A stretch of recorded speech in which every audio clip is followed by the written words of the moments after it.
Come on. Oh, come on. Oh, oh, oh, oh. I think it's gonna be a new series, Louie on my lap. Greetings everyone, my name is Denise and this is my dog Louie. It's a little bit windy outside, which means he likes to be glued to me when it's windy. I have already shipped my items that sold this holiday weekend, and I am happy to report that I sold 12 items for a total of $564, which leaves me with a $47 average sales price. I like that. After posh fees, I will be walking with $451, and a few of these items came from my personal closet, or I didn't have to pay for, which I'll explain. So I have about $50 in cost of goods approximately. So I am walking away with this weekend of about $400 after everything is said and done, give or take a little bit. Now, let's talk about what sold.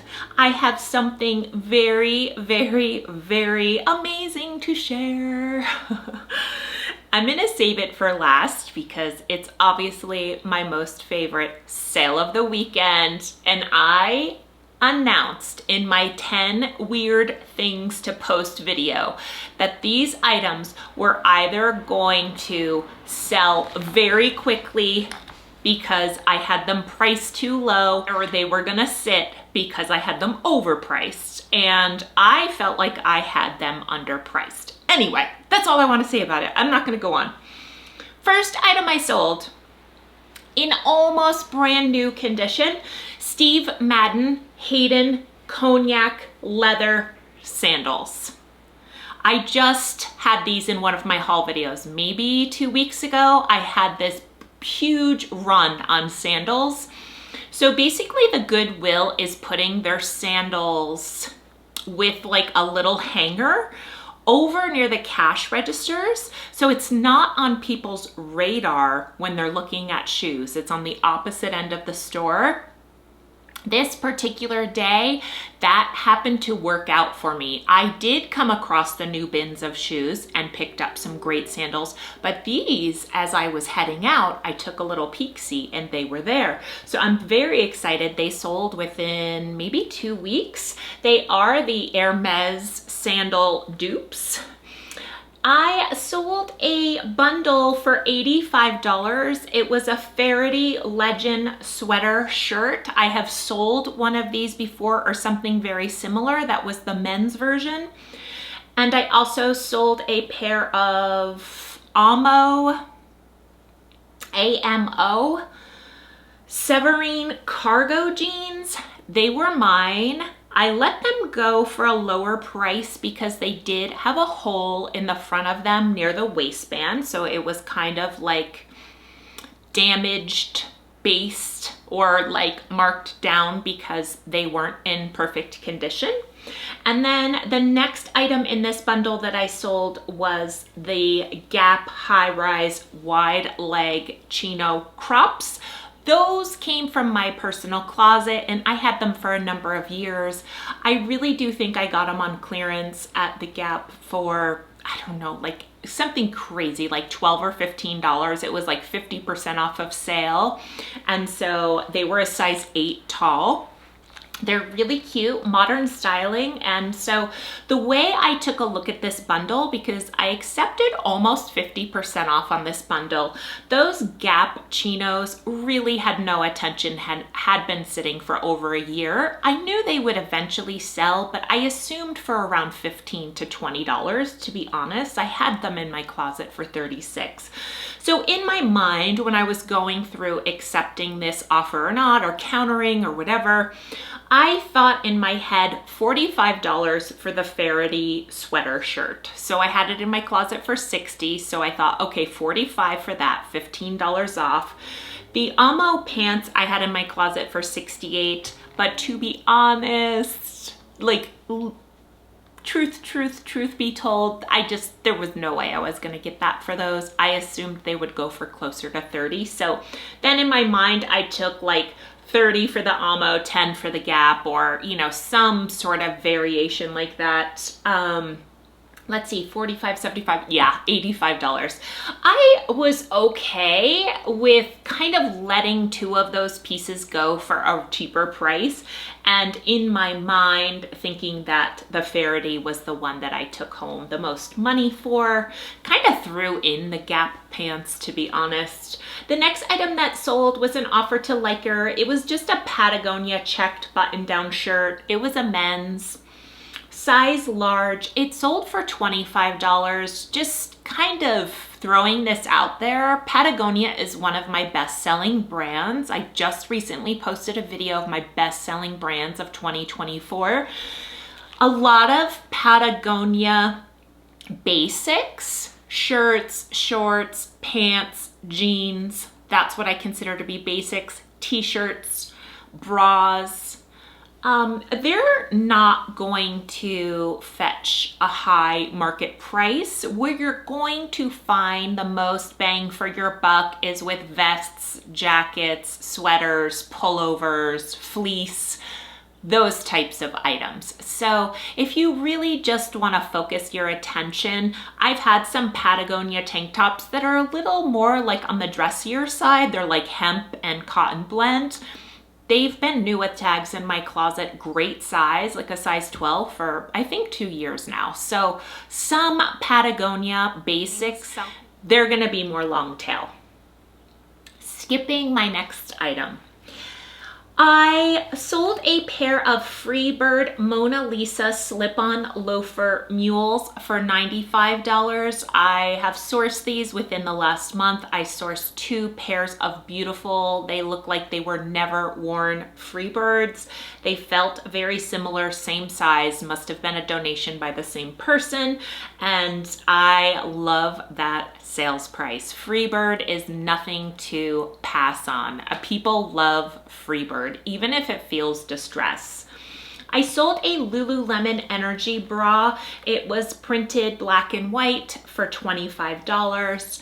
I sold a pair of Skims cotton ribbed leggings. The color was called Rose Clay, and those actually came from my personal closet. I went back and forth on this next item with the buyer on a pair of Tory Burch Cameron thong sandals in a size 8.5.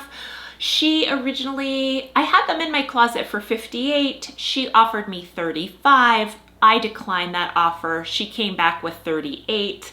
I countered, or maybe $40. I countered with $48 and she accepted. I thought that back and forth wasn't gonna go anywhere. I kind of stayed in the game and it did pay off. They really were priced lower than the majority of the Tory Burch Cameron thongs. I also picked these up the same day that I picked up those Hayden sandals.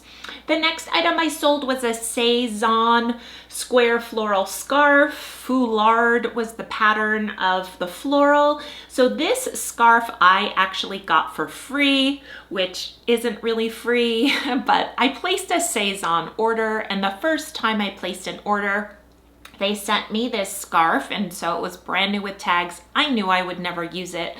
I got $38 for this item. I had been getting $15 to $20 offers on it, and I just held out. Someone bought it from me for $38, which is substantially more than what the majority of them are listed for. I priced it to have some wiggle room to make offers, and someone just bought it for the price I was asking for. I also made a little money back on the Saison order because I got a tote bag with that order as well for free, and it was the Bonjour Denver one, and I will pull up what I sold that for. So I ordered a sweater, and I've gotten back, just because of Poshmark, probably like $60 from the freebies that Saison sent me. So that's kind of fun. I paid like $100 and some for the sweater, but these two things offset the cost, which is nice. And that's actually my last item. I was gonna start to go into what else sold, and I might just do that. But I want to talk about my favorite item that sold, and my jaw dropped when I saw the little notification pop up that said vintage 1960s Midge Barbie bubble cut and Tishin ponytail Japan sold. I wasn't sending offers out on these beauties. $148 for both Barbies, and they are on their way to a new home. They are from the 60s and they're incredible. So these are actually Midge Barbie dolls from 1962, original era Barbies. These were made in Japan. They both have Japan marked on their feet. And I will put up a picture from the listing because it's going to be hard to see.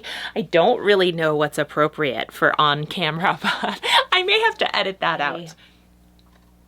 Bubble cut. So she's kind of got that round haircut that was like super in the 60s when women were just like taking control, cutting off their hair, burning their bras. And then this one is actually called a Tishin, T-I-T-I-A-N, and people sometimes call them Titan, but it's not actually Titan, it's Tishin.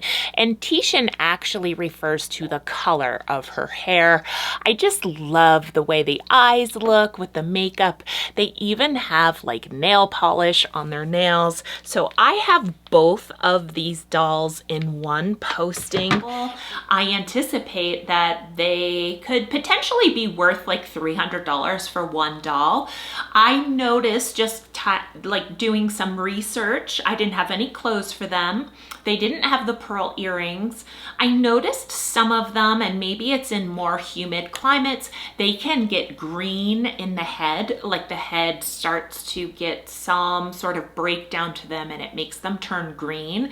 I saw people posting about how to remove it. These were actually in great condition, had kind of chipping of the makeup and the fingernail polish, but it was still present. Their hair was great, and I am thrilled. Okay, so I paid $10 for both of those. After Posh fees, I walked away with a little bit more than $100, and after my cost of goods. So, round of applause. The Barbie sold, and to be quite honest, even if this person can sell them for $300 a piece, I don't feel like my knowledge base was there to really push the envelope on the value of these. I could have tried to auction them on eBay, but to be honest, I suck at eBay. I am just such a posh girl that like, just the thought of that freaks me out. So I'm gonna take my $148 and I'm gonna let the person who bought them A, enjoy them for a slam and deal, or B, flip them for a profit because they have more knowledge about 1960 Barbies than I do. And that's all I have. So because of those Barbies, my $47 average sales price made me very happy. I want to thank you so much for watching, and I hope you had a great weekend of sales this holiday weekend. I'll be back. Take care.